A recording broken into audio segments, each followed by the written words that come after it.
guest to discuss this further. His name is Dr. Gerald Horne. He is a historian and award-winning author of more than 30 books, and he also holds the Moores Chair of History and African American Studies at the University of Houston.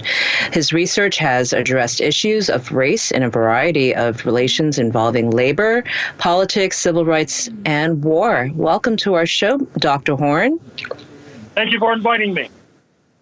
Yeah, what do you think of this labor strike? I mean, we're joking that there's no cars on the road, but honestly, how long do you think this is going to last for? Because I think the last labor strike that we had kind of went on for years. This is going right into a major presidential election. And, we know that President Biden had met with Fain before, who's head of the union here. And so that didn't go very well. I mean, what does the union want here? What are they demanding? I know we know that they wanted 40% pay raise over the next 4 years, and a whole laundry list of things. But ultimately, how does this kind of end, and how do they go back to work? Well, it's difficult to say how it's going to end. This is a battle of titans. However, if you look at what's going on nationally, it provides room for optimism for those who want the workers to get a sound contract. I'm referring to the spate of labor activism in the United States, which is rather extraordinary for recent years. I'm talking about the Hollywood writers and actors strike. I'm talking about the fact that Starbucks is being subjected to a labor organizing drive. The UPS settlement was interpreted as favorable to the Teamsters. I'm talking about the fact that in the state of California, you see pickets at Kaiser Permanente, a major healthcare provider. Just last month, you had a very militant one-day strike in Los Angeles by 10 to 11,000 members of the Service Employees International Union. However, it's important to underscore the importance of this United Auto Workers strike. Number one, because the United Auto Workers has been a bellwether for the entire labor movement, at least since it was organized in the 1930s. You may recall that the anti-Jim Crow movement, the anti-U.S. apartheid movement in the United States, was funded in no small measure by the United Auto Workers. Likewise, the United Auto Workers are confronting big capital. They're confronting the big three, so-called, just like the Hollywood workers are confronting big capital. Now, the issue there is that unions in the United States only represent workers in the private sector to the tune of less than 10%. The unions are overrepresented in the public sector. That is to say, the Service Employees International Union, aforementioned, the American Federation of State, County, Municipal Employees, which tends to represent labor in New York City, for example, the Union of Government Employees in Washington, D.C. So the ability to strike big capital in every sense of the term strike is potentially a game changer and potentially a turning point in the troubled history of the U.S. labor movement. Yeah. Dr. Horne, full disclosure, I used to work for a union. I used to work for SEIU 32BJ here in New York, which is the buildings union. They were one of my first clients. But even now, I think that unions have way too much power in the U.S. It is, as you mentioned before, even Starbucks, my beloved Starbucks. I mean, they're unionizing. And I get, numbers, power in numbers. I get that.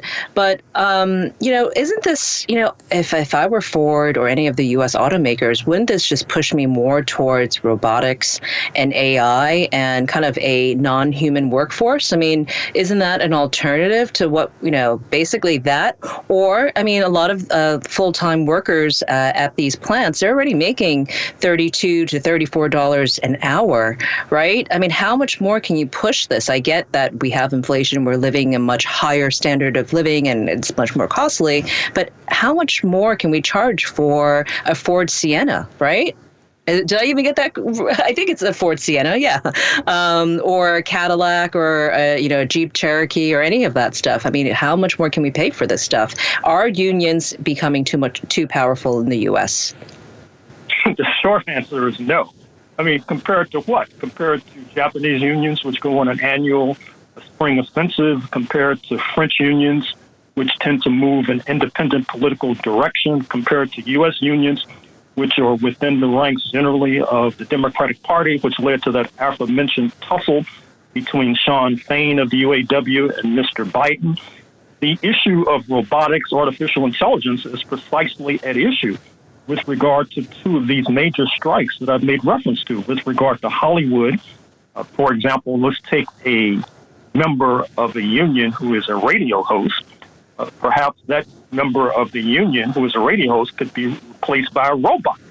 Then what would that radio host do to pay the rent, to pay the bills, to feed the family, etc.? This is going to be settled in the arena of struggle, and that's precisely what's at issue. For example, the United Auto Workers claims and argues cogently that the transition to electric vehicles has not been thought through altogether with regard to its impact on the labor force.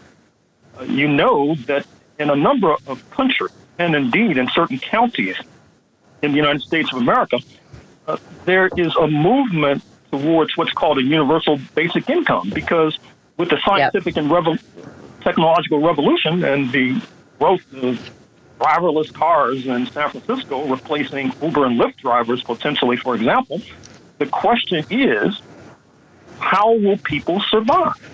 And that is precisely what's on the table with regard to all of these strikes. Yeah, and that's across the board with multiple industries. I mean, every industry is being taken over by new technology. I'm really curious if Joe Biden's going to get harmed by this, because look at where these plants are, right? We're talking about Missouri. We're talking about Michigan near Detroit. We're talking about Toledo, Ohio. These are major battlegrounds for any presidential election. And I'm wondering if whether or not this is going to have a real impact on voters, coming into 2024. What do you think? Does Joe Biden have a problem with this? Does he want this to be settled immediately so he can kind of get back to the beach? Well, those are separate inquiries. With regard to presidential politics, Missouri has been a red state for most recent presidential cycles. The same can be said for Ohio. With regard to Michigan, the Republican Party is imploding. They lost the most recent election by about double digits for most statewide offices. And as a result, what's happened in the state legislature in Lansing is that the governor, Whitmer, and her team have been able to deliver some pro-labor measures, and her team and the Democratic Party, particularly in the city of Detroit, will be in the corner of the UAW. That I can assure you. So it's unclear to me what impact this strike as it stands now will have on presidential politics, but perhaps it'll lead to a further probing of this notion that's afloat now, that the Republican Party is the party of the working class. Let's see how they respond when the working class goes on strike for survival and better wages and working conditions. Here, I'm kind of wondering what you make of. I wanted to follow up on what you just said. Republicans obviously have been anti-labor for a long time, and but Donald Trump is a game changer in a lot of ways. And I took note with great interest in his statements about this particular breakdown in labor management negotiations. He seems to be siding with the UAW and saying that he's not really explicitly saying that they should get all their demands met, but he's sympathizing with their and their deep concerns about the future involving electric cars. Is it possible that a second Trump administration, a restoration, could lead to a political realignment here, which we've already seen political realignment, in foreign affairs, where the Democratic Party has become more hawkish than the Republicans? That's a dramatic change over 20 years ago. Is it possible that there could be a new alliance between the GOP and Big Labor, or is that just too much to hope for? Well, talk is cheap. And so Mr. Trump, who during his 4 years in office executed the monumental tax cuts for the wealthy, we already know per this plan that has been leaked that he plans to fire a number of federal workers. His mini-me candidate Ramaswamy has gone even further with regard to laying off tens of thousands, hundreds of thousands perhaps, of federal workers. So I have to chuckle when I hear this idea that somehow Mr. Trump and the Republican Party have become pro-labor. Now, that does not exclude the possibility that certain unions will throw in their lot with the GOP. After all, one of the reasons why labor is in such difficulty today is precisely because big labor did not necessarily attend to the interests of their members. For example, this week we're marking the 50th anniversary of the overthrow of the socialist government in Chile. Just the other day, there were demonstrations in front of the AFL-CIO headquarters in Washington, D.C., because their international department, of course, supported the overthrow of that regime, and in fact, supported the implantation of many autocratic regimes around the world, which then gave big capital an excuse to move factories out of the United States to the detriment of big labor. So the idea that big labor will shoot itself in the foot or even shoot itself in the head cannot be excluded. Yeah, well, we're going to have to leave it there, Doctor. Thank you so much. Dr. Gerald Horne, he is a historian, an award-winning author, and of more than 30 books, and he currently is the chair of the Moores Chair of History and African Studies at the University of Houston. His research has addressed issues of race in a variety of relations involving labor, politics, civil rights, and war. Thank you, Dr. Horne, for joining us and giving us your insight on the UAW strikes.